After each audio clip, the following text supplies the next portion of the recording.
नमस्कार मित्रांनो,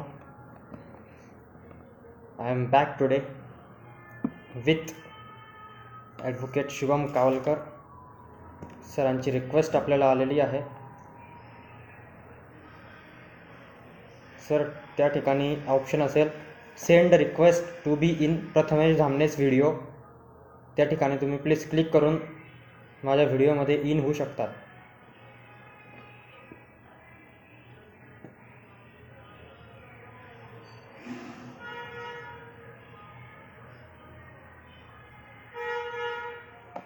सर, त्या ठिकाणी ऑप्शन असेल सर. येस, लगेचच आपल्याला शुभम सर जॉईंट होणारच आहेत. Yes, view.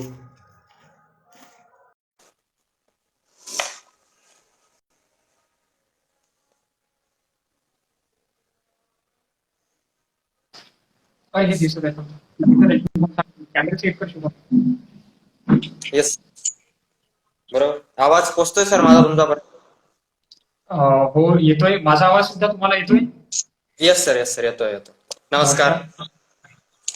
नमस्कार सर्व माझ्या ऑनलाईन मित्र आणि मैत्रिणींना. येस तर नमस्कार मित्रांनो, माझे नाव प्रथमेश. आज आपण इंस्टाग्राम लाईव्हच्या माध्यमाने विविध क्षेत्रातील विविध प्रसिद्ध व्यक्तींच्या मुलाखती इंस्टाग्राम लाईव्हच्या माध्यमाने घेत असतो. त्याच ते त्यांचा प्रवास, त्यांनी आजपर्यंत कोणकोणत्या गोष्टी अनुभविल्या, त्यातून ते आपल्याला मोलाचे मार्गदर्शन करत असतात.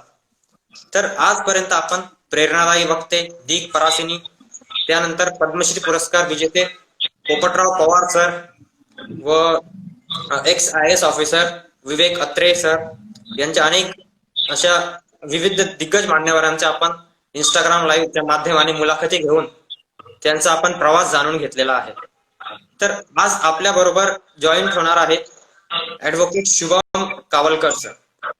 तर शुभम कावलकर सरांबद्दल सांगण्यासारखी खूप काही आहे, पण मी माझ्या प्रकारे सरांचा परिचय करून देऊ इच्छितो. ॲडव्होकेट शुभम कावलकर सर हे मुंबई उच्च न्यायालय नागपूर खंडपीठात वकील म्हणून सध्या कार्यरत आहेत.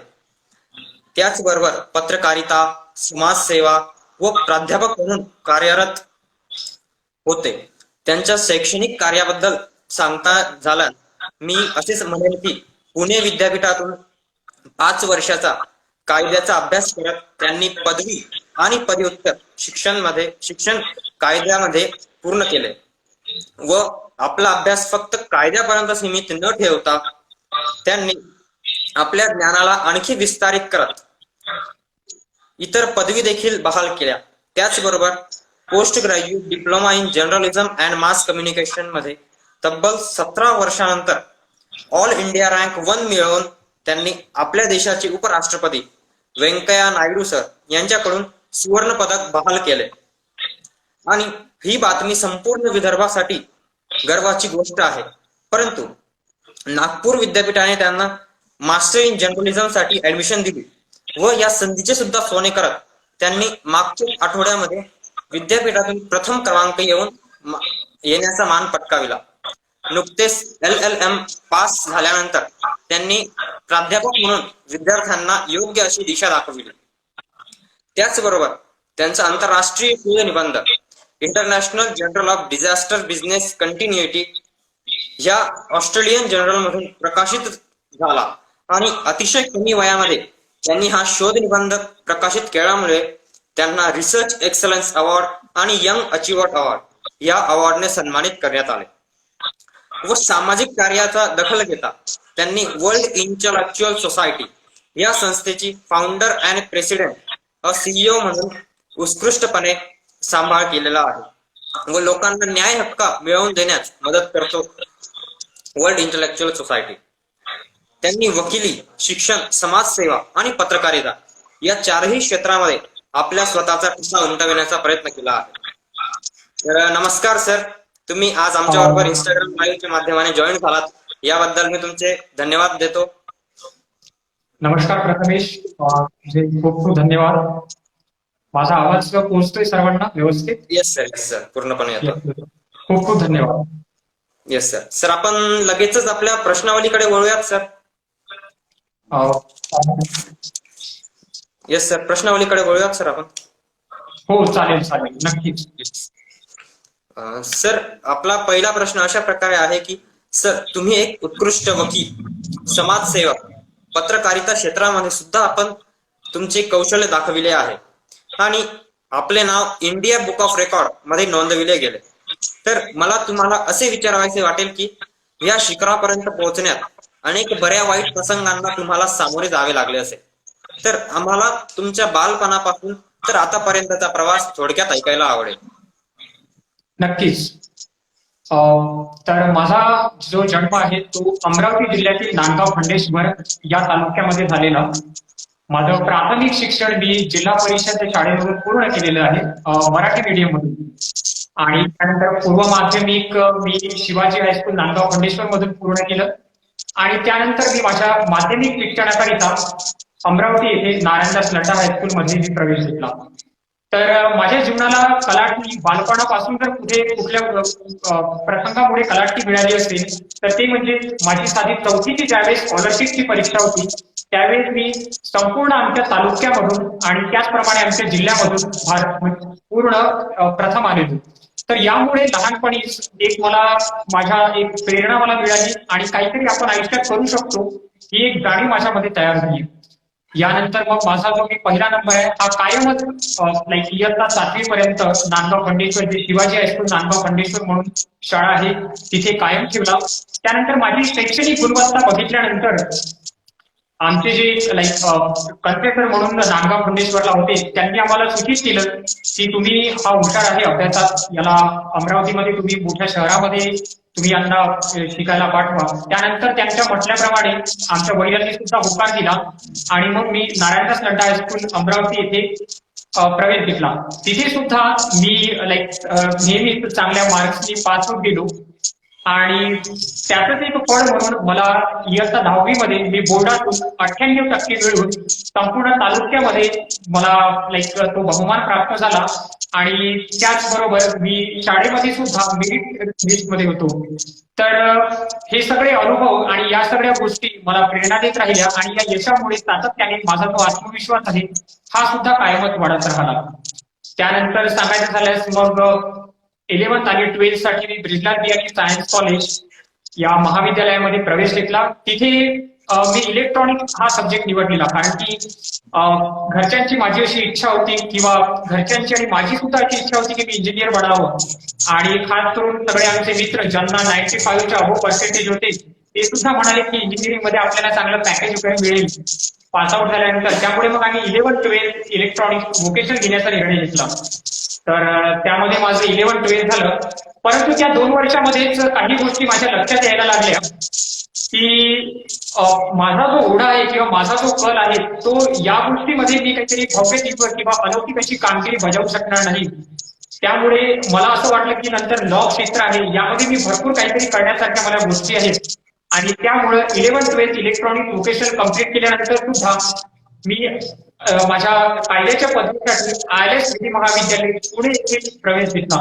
म्हणजे मी डिरेक्टली अमरावतीवरून पुण्यामध्ये कायद्याच्या शिक्षणाकरिता गेलो आणि तिथे मी 5 वर्षाचा कायद्याचा अभ्यासक्रम पूर्ण केला. तिथे सुद्धा मी फर्स्ट सेमिस्टर मध्ये सगळ्यात जास्त मार्क मिळून महाराष्ट्रातील विद्यार्थ्यांमधून प्रथम आलो. त्यानंतर मग मी मास्टर्स ऑफ लॉ सुद्धा केले, LLM department of law Pune university मधून पूर्ण केले. आणि त्याचबरोबर मी आता PhD वरती माझं संशोधन कार्य चालू आहे आणि मी दिल्ली येथे एका नामांकित इन्स्टिट्यूट मध्ये काम करत आहोत. तर या सगळ्या गोष्टी सांगण्यामागचा उद्देश की कशा पद्धतीने माझी शैक्षणिक वाटचाल ही पुढे चालत गेली. आणि दुसरी माझ्या आयुष्यातील एक महत्वाची बाब म्हणजे की ज्या पद्धतीने प्रथमेशनी नमूद केले मी या बरोबरच बाकीच्या पदवी आणि पदव्युत्तर अभ्यासक्रम सुद्धा पूर्ण केलेले आहेत. त्यामध्ये diploma in human rights and law हा कोर्स मी Indian institute of advance legal studies यामधून A+ ग्रेडने पूर्ण केला. त्यामध्ये सुद्धा मी संपूर्ण विद्यालयामधून प्रथम आलो. त्यानंतर डिप्लोमा इन सायबर लॉ हा मी Asian school of cyber law मधून पूर्ण केला. त्यानंतर diploma in labour law and labour welfare हा मी सिंहगड लॉ कॉलेज मधून पूर्ण करतोय. त्याचबरोबर मी post graduate diploma in journalism and mass communication यामध्ये संपूर्ण भारतामधून प्रथम आलो आणि आणि उपराष्ट्रपती माननीय व्यंकय्या नायडू साहेब यांच्या हस्ते मला सुवर्ण पदक बहाल झाले. आणि ही नोंद करण्यासाठी बाब यामुळे आहे की संपूर्ण 17 वर्षानंतर आणि 3.5 लाख विद्यार्थी या परीक्षेला बसले असताना संपूर्ण नागपूर विभागातून मी पहिला असा व्यक्ती होतो की 17 वर्षानंतर कुणाला तरी सुवर्ण पदक बहाल करण्यात येत आहे. त्यामुळे ही आमच्या सर्व विदर्भातील लोकांसाठी एक फारच एक प्रेरणा निर्माण करणारी किंवा एक त्यांच्यासाठी आदर्श किंवा एक पायंडा निर्माण करण्यासारखी गोष्ट होती. आणि यानंतर याच डिग्रीमुळे मला टिळक महाराष्ट्र विद्यापीठाने मास्टर ऑफ जर्नलिझम या कोर्सला ऍडमिशन दिली. आणि मी तिथे सुद्धा प्रथमेशने सांगितल्याप्रमाणे आता 23 तारखेला रिझल्ट टाकला. त्यामध्ये सुद्धा मी संपूर्ण विद्यापीठातून प्रथम आलो आणि माझी लोकमान्य टिळक या पुरस्कारासाठी निवड करण्यात आली. याचबरोबर मी मास्टर ऑफ बिझनेस ऍडमिनिस्ट्रेशन हा अभ्यासक्रम पूर्ण केलेला आहे national institute of business management मधनं. त्यामध्ये मी लॉ मॅनेजमेंट कम्प्लीट केले. त्यानंतर MBA in human resource management and marketing management हा कोर्स सुद्धा कम्प्लीट केलेला आहे. आणि आता मुख्यत्वे माझं जे लक्ष आहे ते माझ्या PhD संशोधनावरती आधारित आहे. भरपूर सगळ्या गोष्टी आहेत त्या आपण टप्प्याटप्प्याने प्रथमे ज्या पद्धतीने आपल्याला प्रश्न विचारतो त्या पद्धतीने मी तुम्हाला माहिती सांगण्याचा प्रयत्न करेन. सर, तर एकंदरीत तुम्ही आपला प्रवास आमच्याबरोबर शेअर केला. यातूनच आम्हाला असे वाटते की आपण कधीही आयुष्यात न थांबता कंटिन्यू पुढे जायला पाहिजे आणि यशाच्या शिखरापर्यंत आपण पोहोचलं पाहिजे. तर आपला पुढचा प्रश्न असा आहे सर की तुमच्याकडे विविध प्रकारच्या पदवी आहेत आणि त्याचमुळे तुम्हाला यंग अचिव्हर अवॉर्ड या पुरस्काराने सन्मानित करून young India book of records मध्ये सुद्धा तुमचे नाव नोंदविले गेले. पण आजच्या युगात आपण बघतो की अनेक युवक असतात की जे विशिष्ट अशी पदवी घेऊन डिरेक्ट नोकरीच्या शोधात लागतात आणि पर्टिक्युलर पॅकेजेस घेऊन त्या ठिकाणी थांबून जातात. तुम्हाला असे मनात कधी वाटले नाही की माझा एक पर्टिक्युलर डिग्री घेतली, यानंतर मला पर्टिक्युलर पॅकेजेस भेटेल आणि मग मी गिव्ह अप करावं किंवा बस थांबून जावं व कंटिन्युएशन करावं, याची प्रेरणा तुम्हाला कुठून मिळाली? प्रथमतः हा जो प्रश्न असतो तर याचा सगळ्यात जास्त जे कुठला ताण असतो हा आपल्या घरच्यांना असतो. हा आपल्या घरच्यांना आणि नातेवाईकांना असतो की तू आता किती वर्ष शिकणार आहे.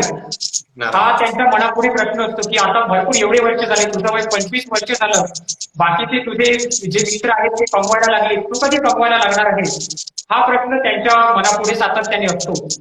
तर यासाठी मी सर्व युवक वर्गांना एक संदेश देऊ इच्छितो की ज्यावेळेस मी माझं शिक्षण शिकत होतो त्यावेळेस ते शिक्षण शिकताना माझा अभ्यास आणि अर्थप्राप्ती म्हणजेच काय अर्थोपार्जन या दोन्ही गोष्टी सातत्याने मी सोबत किंवा याला बॅलन्सिंग ठेवण्याचा मी नेहमी प्रयत्न केला. म्हणजे जसं की मी आता जरी माझी PhD करत असलेलो तरी तिथे सुद्धा मला चांगलं स्टायपेंड मिळतं. त्यामुळे मी घरच्यांनी मला पैसे प्रोव्हाइड करावे आणि त्यानंतर मी माझं शिक्षण पूर्ण करू अशी वेळ माझ्यावरती आली नाही. तर त्यामुळे सातत्याने युवकांच्या मनात हे असायला पाहिजे की मी माझा अभ्यास आणि मी माझी अर्थोपार्जन कशा पद्धतीने या दोन्ही गोष्टी सांभाळू शकू.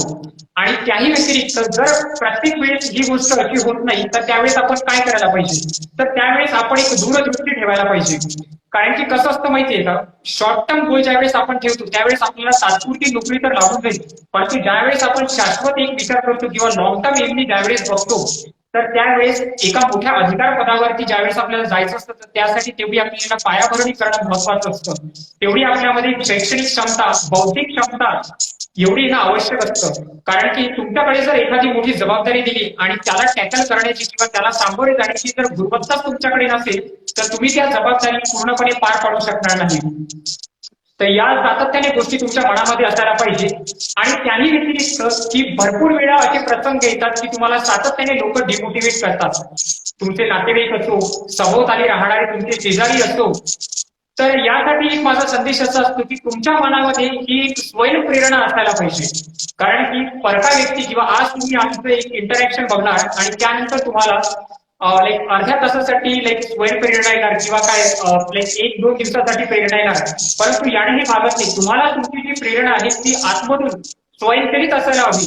ती तुम्हाला कायम एक धगधगती आग ज्यावेळेस तुमच्या मनामध्ये राहणार त्याच वेळेस तुम्ही आयुष्यामध्ये काहीतरी नवनिर्मित करण्याचं एक स्वप्न बघू शकाल किंवा एक धाडस निर्माण करू शकाल. आता तुम्हाला एक मी किस्सा सांगतोय. माझं वय आताच मी ऑगस्टमध्ये 26 वर्षाचा झालो आणि जी माझी संस्था आहे ही मी वयाच्या 24व्या वर्षी असताना स्थापन केली. मला समाजातील वेगवेगळ्या घटकांकडून विरोध करण्यात आला की संस्था स्थापन करायची, तर हा 24 वय असलेला व्यक्ती ज्यावेळेस एक नोंदणीकृत संस्था उभारण्याचं ज्यावेळेस ध्येय पाहतो त्यावेळेस समाजातील किंवा आजूबाजूच्या लोकांकडून आपल्याला भरपूर विरोध निर्माण होतो. तर अशा वेळेस माझ्या मनामध्ये होतं की मला संस्था निर्माण करायची आहे, मला तळागाळातील लोकांसाठी काम करायचं आहे आणि एक वकील म्हणून मी बघत होतो की सर्वसामान्य लोकांना न्याय मिळत नाही, पैशांअभावी ते लाईक कोर्टाची पायरी चढू शकत नाही आणि परिणामी त्यांना अन्याय सहन करावा लागतो. तर एक हाच दृष्टिकोन मी माझ्या मनामध्ये होता आणि जस्टिस टू ऑल ही संकल्पना राहून मी वर्ल्ड इंटेलेक्च्युअल सोसायटी या संस्थेची स्थापना केली. हा जो माझ्या मागे तुम्ही बघताय हा या आमच्या संस्थेचा लोगो आहे आणि मी आमच्या संपूर्ण जिल्ह्यामध्ये पहिला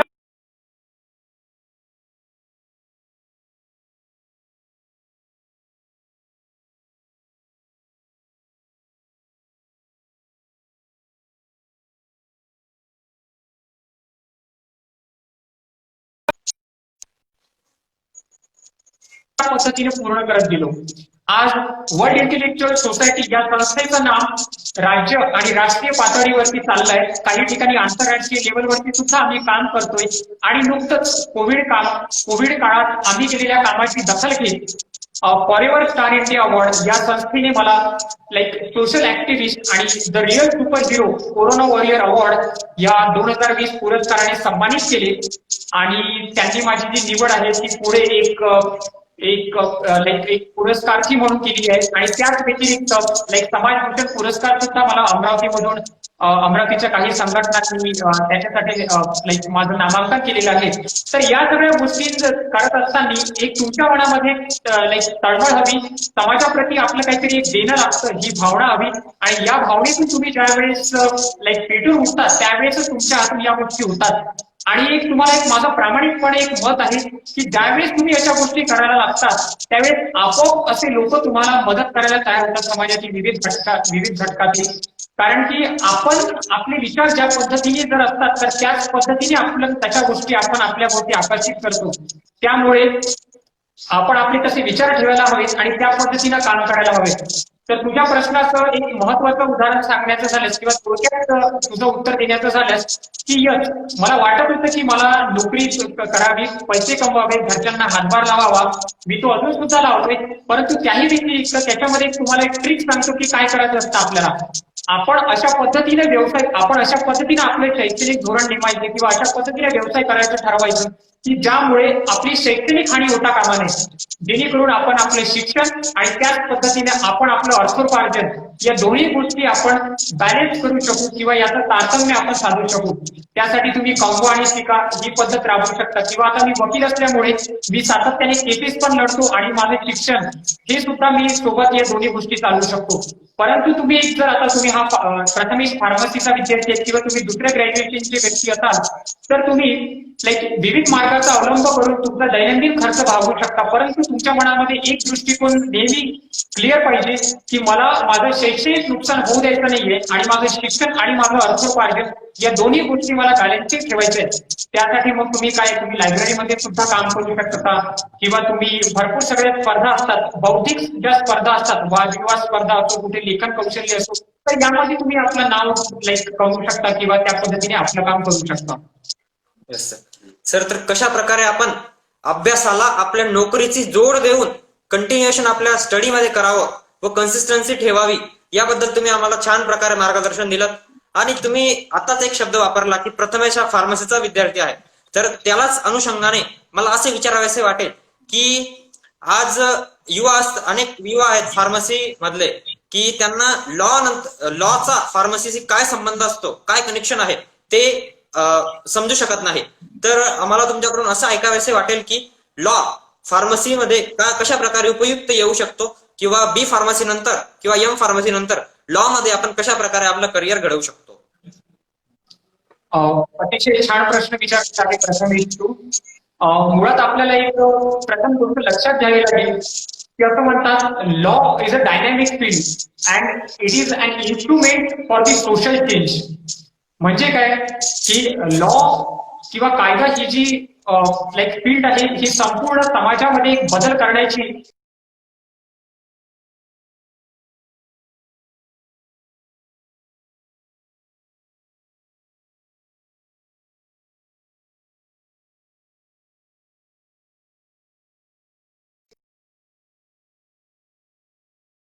की यासाठी वेगवेगळे लॉज बनले आहेत. जसं आपल्याला माहिती आहे की बायोटेक्नॉलॉजी लॉज आहेत किंवा ड्रग्स अँड मेडिसिन लॉज आहेत. तर एक ज्यावेळेस फार्मसीचा विद्यार्थी सुद्धा या गोष्टींवरती ज्यावेळेस अभ्यास करतो त्यावेळेस त्याला कायद्या व्यतिरिक्त त्याचा अभ्यास करून चालत नाही. त्याला त्याविषयीचं ज्ञान असणं हे अतिशय महत्वाचं असतं. तर फार्मसी झालेला व्यक्ती सुद्धा कायद्याचं ज्ञान घेऊन अत्युच्च पातळी टाकू शकतो. आणि याही व्यतिरिक्त जर त्याला फार्मसीचं ज्ञान घेऊन कायद्यामध्ये जर त्याला त्याचं करिअर घडवायचं असेल तर तो ते सुद्धा करू शकतो. कारण की आपण बघू शकतो की लॉ मध्ये सुद्धा फार्मसीचा भरपूर वेळेस आपल्याला माहिती आहे की लॉचा वापर करण्यात आलेला आहे. तर त्यामुळे फार्मसी झालेला व्यक्ती सुद्धा त्याची पर्टिक्युलर प्रॅक्टिस जे फार्मसी मधल्या लोकांवरती जर काही म्हणजे काही वेळेस आपण सातत्याने समाजाच्या विविध भागातून पूर्ण करण्याचा प्रयत्न करतो त्यावेळेस त्या परिणामकारकरित्या लोकांपुढे मांडता येत नाही. परंतु कायद्याचा वापर करून एक फार्मसी झालेला व्यक्ती ज्यावेळेस कायद्याची पदवी घेतो त्यावेळेस तो एका मोठ्या पातळीवरती त्या सगळ्या गोष्टी त्या सगळ्या प्रश्नांची तो निराकरण करू शकतो. त्यामुळे एक फार्मसी झालेला व्यक्ती मला वाटतं की त्याला जर कायद्याचं ज्ञान असेल तर तो एक चांगला फार्मसिस्ट बनू शकतो. आणि याही व्यतिरिक्त जर त्याला फार्मसीचं नॉलेज घेऊन लॉ क्षेत्रामध्ये जर त्याला प्रगती करायची असेल तर तो ते सुद्धा पूर्ण करू शकतो. येस सर, तर तुम्हाला मी एक असे सुद्धा सांगू इच्छितो की आमचा 4 वर्षाच्या कोर्समध्ये फार्मास्युटिकल ज्युरिस्प्रुडन्स म्हणून एक सब्जेक्ट असतो. त्यात पूर्ण लॉ आणि त्याविषयी संपूर्णपणे ज्ञान आपल्याला प्रोव्हाइड केलं जातं. आणि बी फार्मसी नंतर आपण ड्रग इन्स्पेक्टर किंवा ड्रग अनालिस्ट म्हणून सुद्धा एक चांगला गव्हर्नमेंट जॉब म्हणून आपण एक करिअर घडवू शकतो. सर, तर कशा प्रकारे आपण फार्मसीमध्ये फ्युचर घडवावं, फार्मसी व लॉला कंबाईन करून हे तुम्ही आम्हाला छान प्रकारे मार्गदर्शन केलं. व त्यालाच अनुषंगानं आपला पुढचा प्रश्न असा आहे की एक उत्कृष्ट वकील कशा प्रकारे असू शकतो किंवा कॅरेक्टर्स गुण एका उत्कृष्ट वकिलाचे कशा प्रकारे असू शकतात सर? प्रथम अतिशय व्यवस्थित आणि अतिशय महत्वाचा प्रश्न तू प्रथमेश विचारलेला आहे. त्याबद्दल प्रथमतः मी तुला धन्यवाद देतो. आणि आता एक उत्कृष्ट वकील कसा असायला हवा हा प्रश्न ज्यावेळेस आपण जनरलायझेशन म्हणजे सर्व लोकांना विचारतो त्यावेळेस तो अभ्यासू असायला हवा, त्याचं वाचन असायला हवं किंवा तो त्याचं जे वापर असायला हवं ते समाजाभिमुख असायला पाहिजे. या सगळ्या गोष्टी तर आहेत. परंतु माझा फोकस जो राहील, माझा केंद्रबिंदू जो राहील तर सगळ्यात आधी आपण म्हटलं जाते की वकील हा कधीही प्रामाणिक नसतो. परंतु यावरती माझं असं म्हणणं आहे की तुम्ही सगळ्यात जास्त या कायद्याच्या प्रामाणिकपणा सोडायला नको. माणसाने प्रामाणिकपणे राहून समाजातील तळागाळातील लोकांना न्याय द्यावा ही मानसिकता आणि ही ज्वलंत इच्छाशक्ती ज्यावेळेस तुमच्या मनामध्ये राहील त्या ज्वलंत इच्छाशक्तीने ज्यावेळेस तुम्ही पेटून उठाल त्याचं एक लक्षण आहे. आणि सुरुवातीला पैसे कमावणं हा उद्देश जरूर असावा. कारण की प्रॅक्टिकल वर्ल्ड मध्ये राहत असताना तुम्ही पैशाशिवाय काही करू शकत नाही.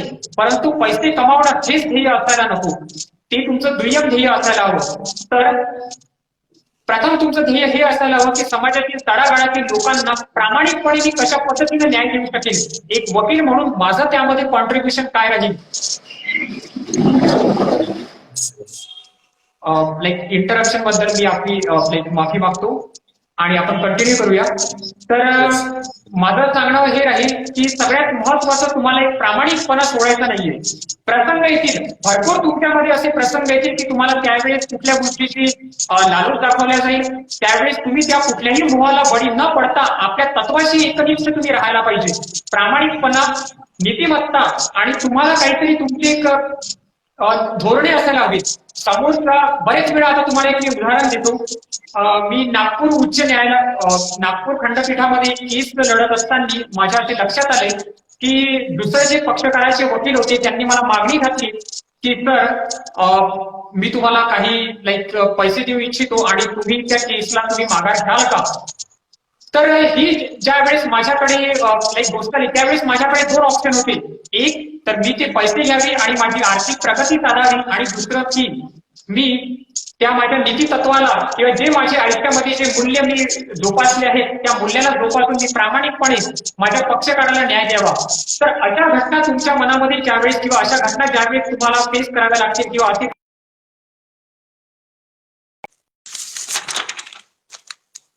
कारण की कुठल्याही या भूलथापांना बळी न पडता तुमच्यामध्ये जर प्रामाणिकपणा असला तरच तुम्ही आयुष्यामध्ये मोठमोठ्या गोष्टींना सामोरे जाऊ शकाल आणि एक लॉंग टर्म.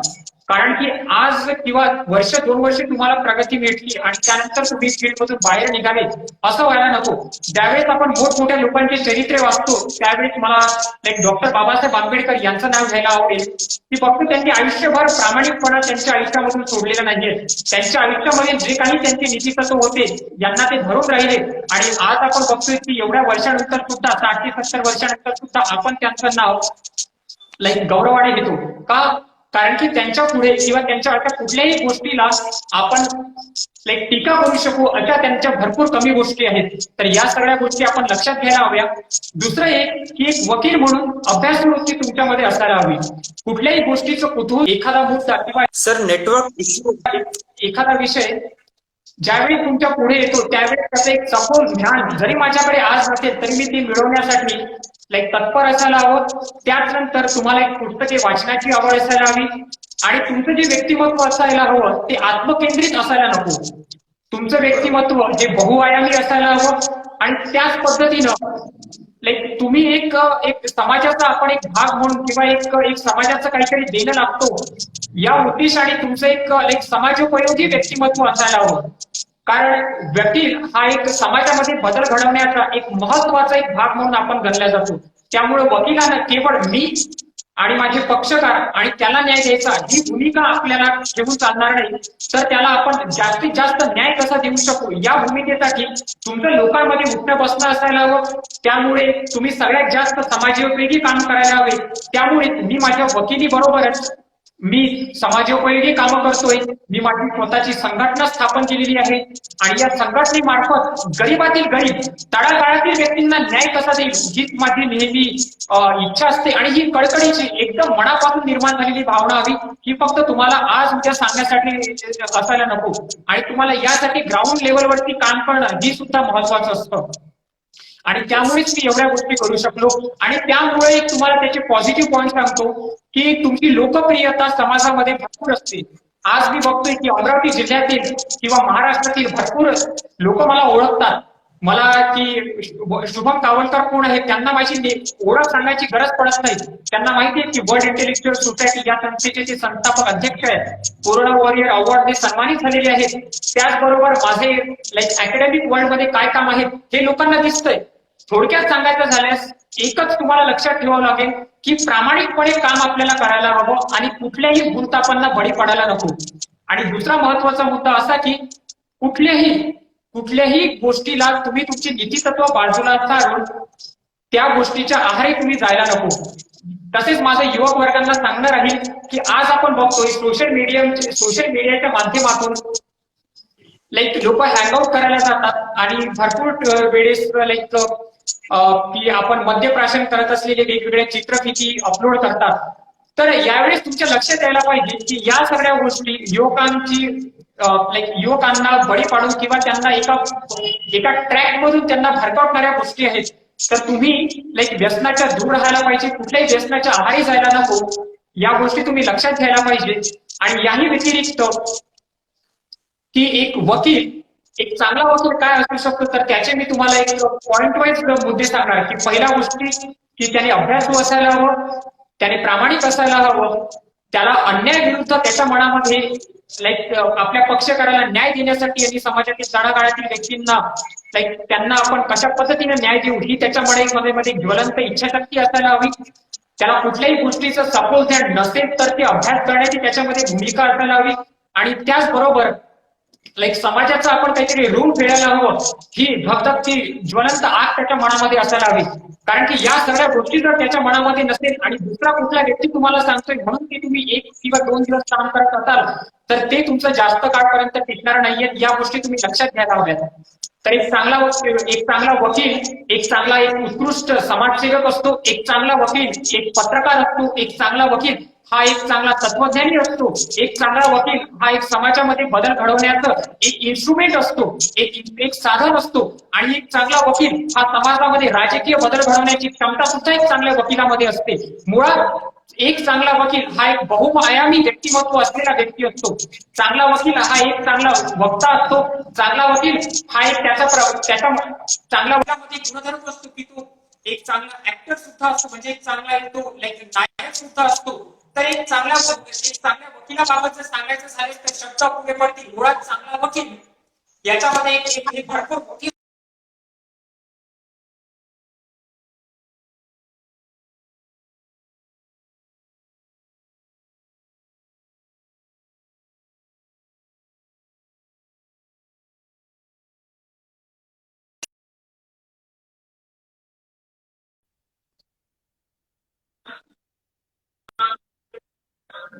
हो दिसतोय तुम्हाला? आय थिंक नेटवर्क इश्यू, माझा कॅमेरा मूव्ह नाही होत आहे. तुम्हाला Okay, आपण माझा आवाज येत आहे सर माझा तुम्हाला? हो, आवाज येत मला आहे? तुमचा आवाज येतोय. फक्त व्हिडिओ मध्ये तुझा थोडा इश्यू येतोय. Yes sir, yes sir. Sir तर माझा आवाज तर तुमच्यापर्यंत पूर्णपणे पोहोचतो आहे ना सर? हो येस आवाज सर. तर येतोय. आपण येस सर. जे लाईव्ह जे व्यक्ती आहेत त्यांना मला विचारायचं आहे, तुम्हाला माझा आवाज व्यवस्थित येतोय का? येत असेल तर कृपया हो म्हणून चॅटबॉक्स मध्ये फक्त लिहावे. Yes sir, yes. माझ्यापर्यंत मला तर तुमचा आवाज येतो आहे सर पूर्णपणे.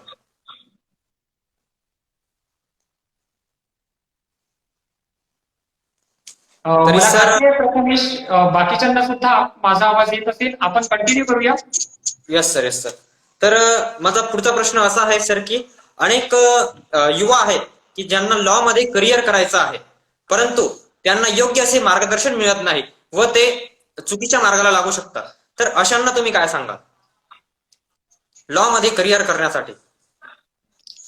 मुळात अतिशय स्तुत्य असा प्रश्न तू प्रथमेश विचारलेला आहे. मी प्रत्येक प्रश्नाला तुला का दाद देतोय, कारण की तू प्रत्येक प्रश्न हा एक जो कंटेम्पररी एरा आहे किंवा अतिशय ग्राउंड रियालिटीला धरून तुम्हाला प्रश्न विचारतोय, त्यामुळे मी प्रत्येक प्रश्नाला तुला दाद देतोय.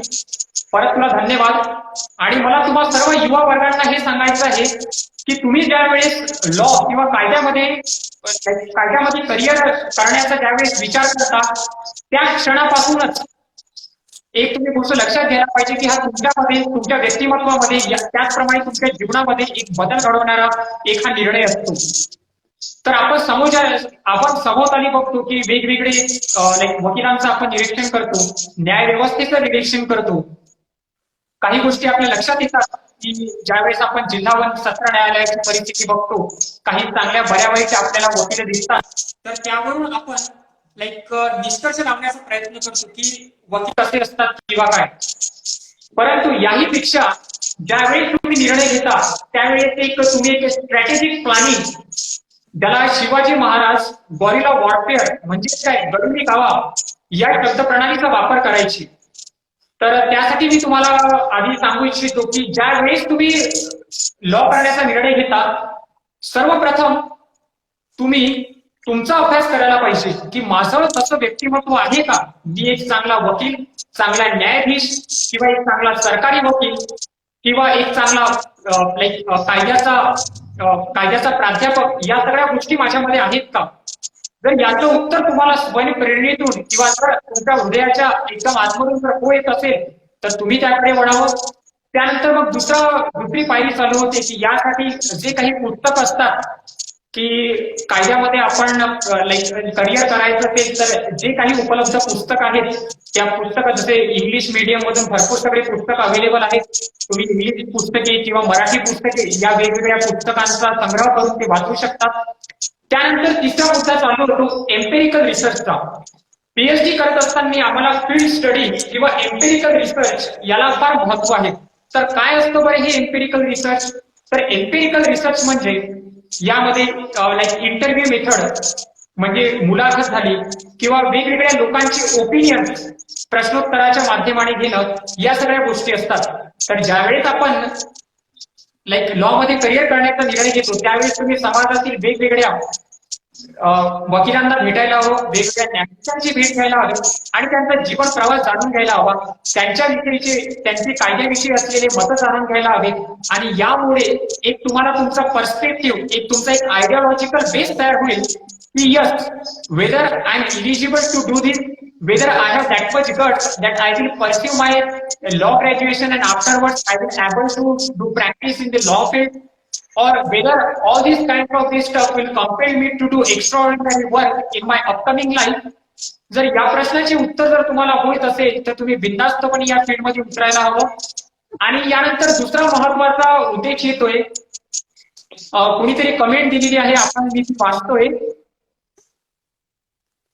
इंजिनिअरिंग मेडिकलचे स्टुडंट्स अतिशय उत्कृष्ट असा प्रश्न विचारलेला आहे. आमचे मित्र जे आहेत पुण्याचे प्रख्यात विधिज्ञ म्हणून ऍडव्होकेट राहुल सुरेश लांडे यांनी, लाईक लिगल असोसिएट या फर्मचे ते संस्थापक सुद्धा आहेत. तर त्यांचा असा प्रश्न आहे, तो आपण सुरुवातीला घेऊया की सर, इंजिनिअरिंग मेडिकल मधल्या विद्यार्थ्यांना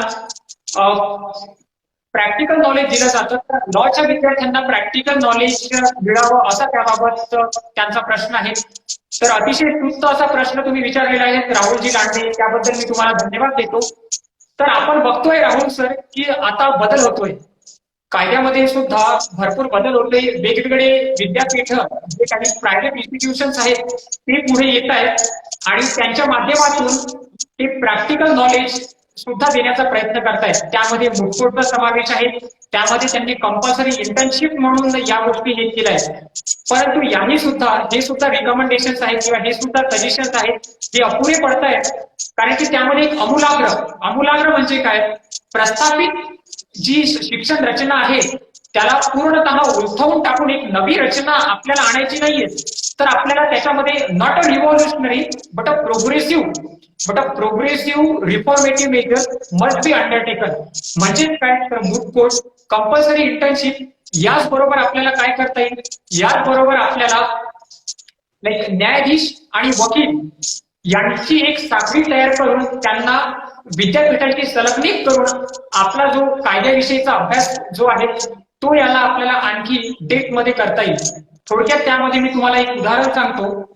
मी ज्यावेळेस पीएचडी संशोधन करत होतो किंवा अजून सुद्धा माझं चाललेलं आहे, त्यामध्ये एक आमचा हा जो राहुल सरांनी जो प्रश्न विचारलेला आहे हा लाईक भरपूर जणांचा प्रश्न होता.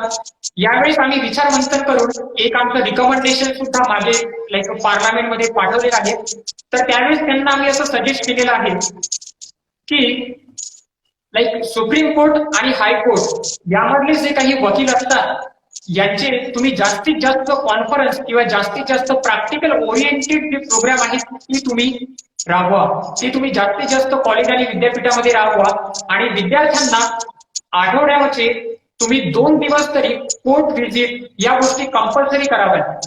आता जो मुळात अभ्यासक्रम चालू आहे यामध्ये फक्त फिफ्थ इयरला तुम्ही ज्यावेळेस असतात त्यावेळेसच तुम्हाला ग्रुप कोर्ट झालं किंवा कंपल्सरी कोर्ट व्हिजिट आहेत, या गोष्टी त्यांनी केलेल्या आहेत. परंतु तुम्ही या गोष्टी त्यांना फर्स्ट इयर पासूनच कराव्यात. तर या आमच्या गोष्टीवरती सुद्धा निर्णय होतोय. लाईक मला असं वाटतं की ज्यावेळेस न्यू एज्युकेशन पॉलिसी इम्प्लिमेंट होईल त्यावेळेस तुम्हाला या गोष्टीचे त्याच्यामध्ये रिपरकेशन्स निश्चितच दिसतील.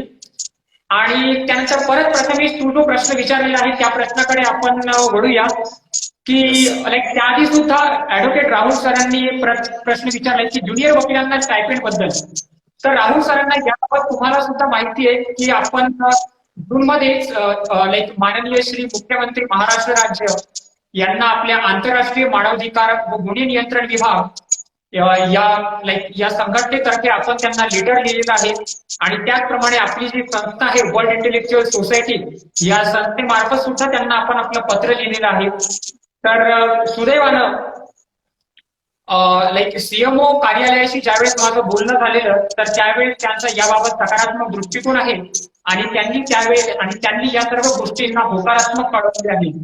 तर यावरती विचारविनिमय चालू आहे. कारण की कसं न्याय व्यवस्थेकडे पैसा किंवा तेवढ्या सगळ्या गोष्टी निधी अवेलेबल करणं आणि त्यानंतर त्याचा योग्य व्यक्तींना लाभ देणं, लाभार्थी त्याचा कुठलाही कृत्रिम असायला नको, योग्य गरजूला ते सगळे स्टायपेंड मिळायला हवं. तर या सगळ्या प्रक्रियेवरती आपला अभ्यास चालू आहे.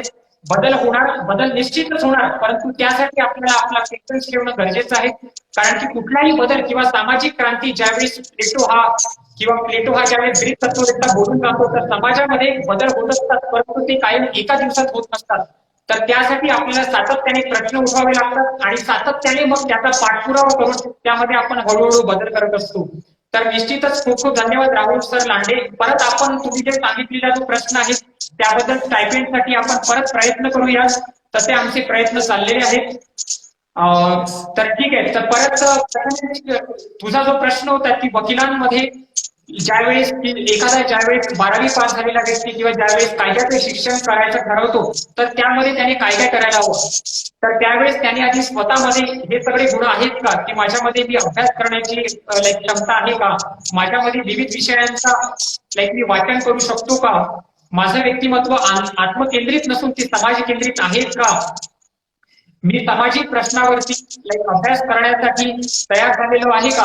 आणि याही व्यतिरिक्त सगळ्यात महत्वाचा प्रॅक्टिकल हा विषय येतो की पासआउट झाल्यानंतर तुम्हाला लगेच या क्षेत्रामध्ये पैसा मिळत नसतो, की जो बाकीच्या क्षेत्रामध्ये जसं तुम्ही बघता की तुम्हाला लगेच ठराविक पगाराची नोकरी असते, तर बरेचदा असं झालेलं आपण कायद्याच्या क्षेत्रामध्ये बघत नाही. यामध्ये तुमचा प्रत्येकाचा जो संघर्ष असतो तो तुमचा वैयक्तिक संघर्ष असतो. यामध्ये तुम्हाला तुमची प्रॅक्टिस चालू करत असताना तुम्हाला भरपूर बऱ्या वाईट प्रसंगांना सामोरे जावे लागते. भरपूर वेळा तुम्हाला चांगले आणि कटू प्रसंग या दोन्ही गोष्टींना सामना करावा लागतो. ज्यावेळेस तुमचे विद्यार्थी मित्र भरपूर पैसा कमवत असतात, सॅलरी कमवत असतात, त्यांचे लग्न झालेले असतात, ते चारचाकी वगैरे विकत घेत असतात, त्यावेळेस तुमचा संघर्ष हा तुम्ही दिवस रात्र तुमच्या अभ्यासामध्ये व्यतीत करत असतात. मला असं वाटतं की थोडा इलेक्ट्रिसिटी इश्यू झालेला आहे, परंतु तरी आपण थांबू नाहीये. मी दिसतोय तुम्हाला? Yes sir, yes sir, yes sir. आपण कंटिन्यू करावं की थांबावं?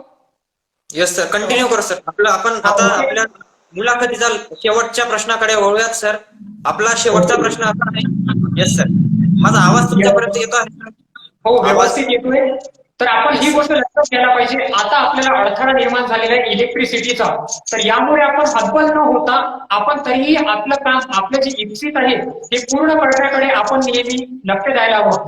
जर तुम्ही छोट्या छोट्या गोष्टींमुळे जर तुम्ही आपलं ध्येय किंवा आपलं इप्सित जर मध्ये टाकून जर तुम्ही ते करण्याचा प्रयत्न केला, तर यामुळे तुम्ही आयुष्यात ध्येय प्राप्त करू शकणार नाही. या छोट्या गोष्टींना तुम्ही तुच्छ मानून तुमचं लक्ष फक्त तुमच्या ध्येयाकडे असायला हवं. ज्या पद्धतीने चाणक्य म्हणतो की जर तुम्हाला आयुष्यामध्ये इतिहास घडवायचा असेल आणि जर तुम्हाला अलौकिक कार्य करायचं असेल, त्यावेळेस तुमच्या या कुठल्याही क्षुल्लक गोष्टीमुळे तुमचं आयुष्य थांबायला नको.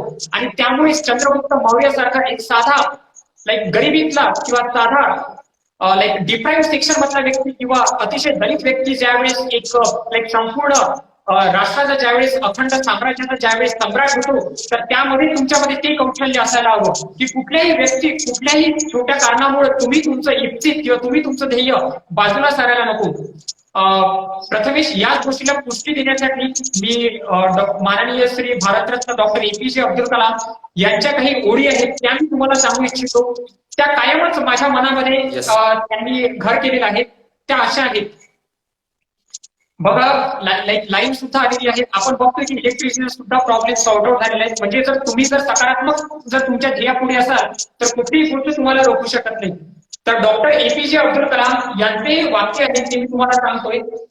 फार लक्षपूर्वक तुम्ही ऐकत आहे, कारण की ते भरपूर असे तुम्हाला 10 हत्तीचं बळ देण्याची ताकद या त्यांच्या वाक्यामध्ये आहे. ते पुढे बोलतोय की ज्यावेळेस तुम्ही एखाद्या असीम ध्येयाने प्रेरित होता, ज्यावेळेस तुम्ही एखाद्या असीम ध्येयाने प्रेरित होता किंवा एखादी सर्वांपेक्षा वेगळी आणि विराट कामगिरी हाती घेता, त्यावेळी तुमच्या विचारांची शक्ती त्याच्या मर्यादा ओलांडून पुढे जाते. तुमचं मन सर्व बंध झुगारून देतं, तुमच्या जाणीवा सर्व दिशांनी प्रगल्भ होतात आणि तुम्ही एका सुंदर, शुचिरभूत आणि मंत्रमुक्त करणाऱ्या विश्वात प्रवेश करता. सुप्त आणि दबून राहिलेले तुमचं चातुर्य, बुद्धिमत्ता आणि सृजनशीलता उफाळून वर येते आणि सर्व नियंत्रण आपल्या कोणीही हातामध्ये घेते. त्यावेळी आपल्याला लक्षात येतं की आपण आपल्याला समजत होतो त्यापेक्षा आपण खूप काही वेगळं आहोत, ताकदवान आहोत. मुळात APJ अब्दुल कलाम यांना हेच सांगायचंय की तुमच्यामध्ये बळ असतं, कारण की कुठलाही व्यक्ती ज्यावेळेस जन्मास येतो त्यावेळेस तो इतर लोकांपेक्षा काहीतरी त्याच्यामध्ये एक वेगळं काहीतरी स्वतःचं अस्तित्व निर्माण करण्याची क्षमता आणि सामर्थ्य असतं. फक्त तुम्ही ते ओळखायला हवं आणि त्याचा कयास करायला तुम्ही हवा. आणि आपलं ध्येय आणि आपलं इच्छित तुम्ही कायम नेहमी डोळ्यापुढे ठेवून, ज्याप्रमाणे अर्जुनाला फक्त पक्ष्याचा डोळा दिसत होता, ज्याप्रमाणे त्याला फक्त माशाचा डोळा दिसत होता, त्याचप्रमाणे तुम्हाला तुमचं फक्त लक्ष दिसायला हवं आणि इतर कुठल्याही गोष्टी तुमच्यासाठी फक्त न्यून वाटायला हव्यात. निश्चितच. Yes sir. सर, आपला शेवटचा प्रश्न असा आहे की आज आपल्या सगळ्यांना माहित असतं की कोर्टमध्ये ऍडव्होकेट असतात, जज असतात, पण आता कोविड-19 ची सिच्युएशन आहे व अनेक जण घरी, म्हणजे इंजिनियर्स असले तरी ते घरी आहेत, भरपूर वेगवेगळ्या प्रकारचे घरी आहेत. तर मला तुम्हाला असे विचारावेसे वाटेल की कोविड-19चा ऍडव्होकेट क्षेत्रावर कशा प्रकारे परिणाम दिसून आला? निश्चितच कोविडचा जो परिणाम आहे किंवा corona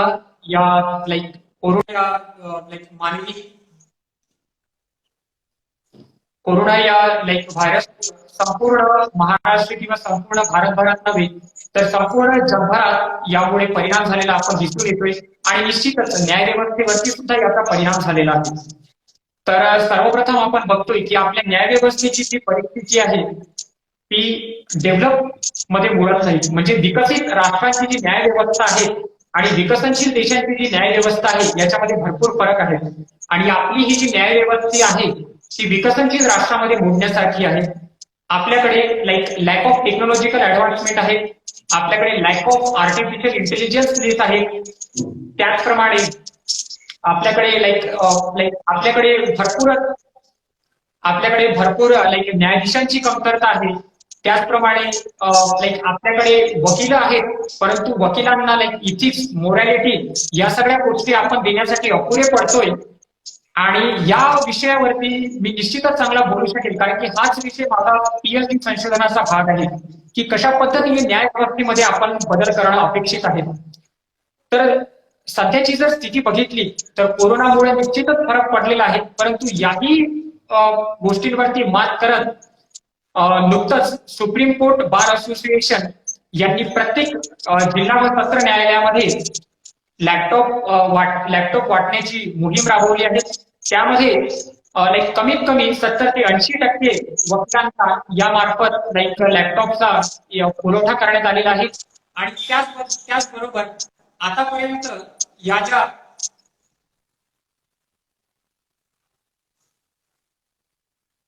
sir network, yes sir. थोडा नेटवर्कचा इश्यू. त्याचबरोबर आपण बघतोय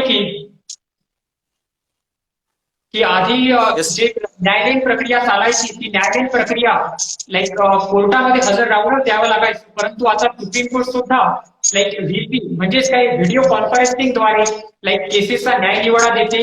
आणि या सगळ्या प्रक्रियांना सुरुवात झालेली आहे, म्हणजे काही बदलांना सुरुवात झालेली आहे. आणि न्यू नॉर्मल जो आहे तर या न्यू नॉर्मलला आपण सगळे लोक तोंड द्यायला तयार झालेलो आहोत. तर न्यायव्यवस्थेमध्ये प्रामुख्याने बदल झालेले मी आपल्याला सांगू इच्छितो की पहिला बदल जो हा झालेला आहे की न्यायाधीश आणि वकील हे घरून मोबाईल मार्फत किंवा लॅपटॉपचा वापर करत केसेसला अपिअर होत आहेत आणि जजेस सुद्धा त्याचा न्यायनिवाडा देत आहेत. दुसरा महत्वाचा बदल असा झालाय की आपण केस फाईल करणं असतो किंवा त्याचा जजमेंट कॉपी देणं असो, या सगळ्या गोष्टी आपण ऑनलाईन पद्धतीनं करतोय. तिसरा त्याच्यामध्ये महत्वाचा बदल हा झालेला आहे की जजेस आणि वकिलांचं सहकार्य आणि कोऑपरेशन एवढ्या व्यवस्थित पद्धतीने झालंय की सगळे लोक एकमेकांना ज्या पद्धतीने मदत करतायत त्यामुळे आपण आपले जे काही प्रोसिडिंग आहेत, नुकतंच माननीय गुजरातमध्ये सुद्धा आपण ऑनलाईन युट्यूब वरती सुद्धा आपण ऑनलाईन हिअरिंगला न्यायव्यवस्थेने निर्माण करून दिलेली आहे. आणि चौथा महत्वाचा असा मुद्दा की निश्चितच पेंडन्सी ऑफ दी केसेस, म्हणजेच काय भरपूर सगळ्या केसेस वाढलेल्या आहेत न्यायव्यवस्थेमध्ये, परंतु त्या सुद्धा आता आपण अतिशय जलद गतीने ऑनलाईन आणि आणि काही ज्या महत्वाच्या हिनियस क्राईम किंवा मर्डर, रेप असे काही जे काही हिनियस क्रिमिनल ऑफेन्सेस असतात यासाठी आपण फक्त आता फिजिकली अवेलेबल राहून त्याचा न्यायनिवाडा करण्यासाठी हे करतोय. परंतु बाकी न्यायव्यवस्थेमध्ये बदल करण्याचं झाल्यास तर माझं एक स्वतःचं ओपिनियन आहे, माझे एक स्वतःचं मत आहे ते हे न्यायव्यवस्थेचं किंवा कुठल्याही लाईक पर्टिक्युलर एक ग्रुप ऑफ वकिलांचं किंवा माझ्या संस्थेचं सुद्धा हे मत राहणार आहे, हे माझं स्वतःचं वैयक्तिक मत आहे.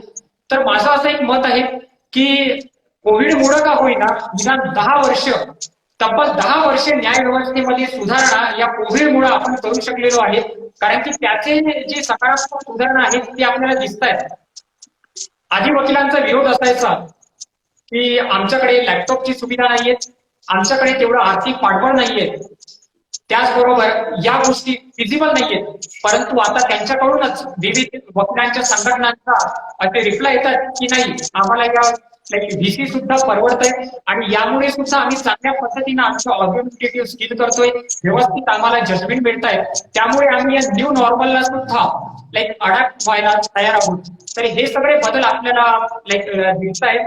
त्यामुळे निश्चितच कोविडमुळे काही दुष्परिणाम झाले, परंतु जसा मानवी स्वभावानुसार जसा नेहमी एक सायकोलॉजिस्ट आहे प्रोफेसर सिग्मंड फ्राइड हा नेहमी म्हणतो की कुठलीही आणि कितीही वाईट गोष्ट आली तरी माणसामध्ये एवढं सामर्थ्य असतं की माणूस त्याच्यावरती सोल्युशन नेहमीच बघतो. म्हणजे काय तर एखादी समस्या आल्यानंतर तो रडत बसत नाही, तर त्याच्यावरती उपाय निर्मिती करून तो त्यालाही सामोरे जातो आणि एक नवच काहीतरी एक इनोव्हेशन करतं. आणि एक परत म्हटलं जाते की गरज ही शोधाची जननी आहे. तर कोरोनामुळं एक आपल्याला गरज निर्माण केली की आपण आपले जे न्याय प्रक्रिया आहे किंवा इतर कुठलंही काम असो यासाठी एक सबस्टिट्यूट म्हणून एक ऑनलाईन पद्धतीचं एक काहीतरी एक प्लॅटफॉर्म जे निर्माण होते त्याचा आपण सदुपयोग करावा. आणि त्याचाच प्रतिबिंब आपल्याला निश्चितच न्यायव्यवस्थेमध्ये सुद्धा दिसतंय आणि न्यायव्यवस्था सुद्धा या नवीन बदलाला सामोरे जात आहे आणि त्या पद्धतीनं त्यांनी त्यांच्यामध्ये सुद्धा बदल केलेले आहेत. Yes sir. सर तर आपण तुमच्या बरोबर इंटरॅक्शन करून वेळ 1 तास, आपला 1 तासाचा लिमिट असतो सर इंस्टाग्राम लाईव्हला. तर मला तर वाटतं आपलं लिमिट संपत आहे आणि तुमच्या बरोबर लाईव्ह परत मला असं वाटतं अजून एखादी करावा, कारण की आपले प्रश्न संपलेले नाहीत आणि तुम्ही असे छान प्रकारे आम्हाला मार्गदर्शन दिलं, त्याबद्दल धन्यवाद. व तुमच्या भावी वाटचालीसाठी मी तुम्हाला ऑल द बेस्ट देतो. धन्यवाद. आणि आपण इथे आपला लाईव्ह संपवूया सर. खूप खूप धन्यवाद प्रथमेश, मला तू लाईव्ह साठी आमंत्रण केल्याबद्दल. आणि मला असं वाटतं की निश्चितच तू बरोबर बोललास प्रथमेश. भरपूर असे काही मुद्दे आहेत जे युवक वर्गांना आपल्याला सांगणं किंवा त्यांना त्यापर्यंत गोष्टी पोहोचणं अतिशय महत्वाचं आहे. जसं की सातत्याने मला विचारलं जातात की तुम्ही 24व्या वर्षामध्ये तुम्ही संस्था तुमची स्थापन कशी केली किंवा ती नोंदणीकृत कशी केली, किंवा तुम्ही एकाच वेळेस 11 पदव्या आणि पदव्युत्तर शिक्षण तुम्ही कसं काय घेतलं. कारण की आज आपण बघतोय की संपूर्ण भारतामध्ये मी असं एकमेव व्यक्ती आहे ज्याची इंडिया बुक रेकॉर्ड मध्ये नोंद आहे आणि मी 11 माझे पदवी आणि पदव्युत्तर शिक्षण कंप्लीट केलेलं आहे आणि आता माझं पीएचडी संशोधन चाललं आहे. त्याचबरोबर माझा पत्रकारिता क्षेत्रामध्ये, त्याचबरोबर समाज क्षेत्रामध्ये या सगळ्या विविध गोष्टींमध्ये मी कसं काय माझं वर्चस्व प्रस्थापित करतोय किंवा कशा पद्धतीनं काम करतोय हे निश्चितच मला आजच्या युवक वर्गाला सांगणं आवडेल. आणि त्याही व्यतिरिक्त मला एक माझा सर्व जे लाईव्ह युवा वर्ग आहेत त्यांना एक सांगायचं आहे की ही जी माझी संस्था आहे या संस्थेमार्फत आम्ही न्याय सर्वांसाठी ही एक संकल्पना राबवतोय. या संस्थेमार्फत कुठलाही एक गरीब व्यक्ती किंवा कुठलाही महाराष्ट्रातील असो किंवा भारतातील असो, जर त्याच्याकडे पैसे नसतील आणि जर त्याला न्यायालयात कुठल्या गोष्टीविषयी जर दाद मागायची असेल, त्याच्यावरती अन्याय होत असेल, तर तुम्ही माझ्याशी संपर्क साधू शकता आणि आमची संस्था त्याचा कॉग्निझन्स घेईल आणि निश्चितच तुम्हाला न्याय मिळवण्यासाठी प्रयत्न करेल. आणि ही जी सगळी आम्ही सेवा पुरवतोय ही सगळी आम्ही सेवा विनामूल्य पुरवतोय. यामध्ये कुठलाही आमचं एक आर्थिक प्राप्ती करावी किंवा कोणाकडून पैसे घ्यावे असं आमचं याच्यामध्ये कुठलाही मोटिव्ह नाहीये, परंतु एक काहीतरी समाजाचं देणं लागतो, काहीतरी ऋण आपल्याला फेडायचं या भावनेतून आम्ही या संस्थेची निर्मिती केलेली आहे. मला संधी दिली त्याबद्दल खूप खूप धन्यवाद तुझं प्रथमेश. आणि निश्चित आपण नेक्स्ट सेशन सुद्धा आपण लवकरच आयोजित करण्याचा प्रयत्न करू. Yes sir. आपल्या लाईव्ह थ्रू एका पर्सनला सुद्धा जर यूज झाला किंवा फायदा झाला तर हे आपल्यासाठी फार मोलाचे असू शकते सर. आपल्या लाईव्ह मधून एकाने सुद्धा यूज झाला तरी निश्चितच बरोबर आहे. कारण की मोठमोठ्या गोष्टी सुद्धा व्हायला फक्त एक छोटीशी चिंगारी अभिप्रेत असते. आणि निश्चितच आणि मला असं खात्री आहे, माझं असं लाईक मन सांगते, माझं एक इंट्युएशन सांगते की निश्चितच माझ्या या इंटरव्ह्यूमुळे आणि त्याचबरोबर माझी जी संस्था आहे आणि जी ही तळागाळातील लोकांना न्याय मिळवण्यासाठी प्रयत्न करते, निश्चितच एक जरी व्यक्ती माझ्याकडे आला तरी आम्ही निश्चितच तुम्हाला न्याय देण्यासाठी प्रयत्न